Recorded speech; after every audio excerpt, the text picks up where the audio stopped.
French President Emmanuel Macron says he will remain in office until the end of his mandate. This comes as there have been calls for him to step down following a no-confidence vote that led to Prime Minister Michel Barnier's resignation on Thursday. French President Emmanuel Macron reaffirms he will not be stepping down before the end of his term in 2027. These remarks come following a no-confidence vote by the National Assembly that brought down the French government. Macron says the opposition is to blame for the current political situation and calls for the far-right and far-left that supported the no-confidence vote anti-Republican. The mandate you democratically gave me is a 5-year mandate, and I will carry it out fully until the end.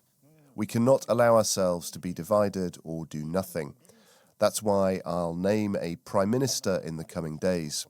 I will ask them to form a government in the general interest, representing all the political parties who can participate in it, or at least who agree not to bring it down. Prime Minister Michel Barnier handed in his resignation on Thursday at the Élysée Presidential Palace. The no-confidence vote comes after Barnier bypassed Parliament to pass the Social Security budget. Barnier's actions were met with opposition from both the far-right and far-left, who collectively voted to topple his government. Implements the measures for which we were prepared, such as overturn of retirement at the age of 64, increase in minimum wages and salaries. Then we will support them. Otherwise, we will fight them. Meanwhile, thousands of people protested in Paris over tough working conditions and budget cuts to public service on Thursday. The protests followed the proposition by the Prime Minister to cut billions of euros, including measures such as increasing unpaid sick leave for civil servants from 1 to 3 days. Even if what happened with the government yesterday happened, we cannot think the fight is won. Quite the opposite.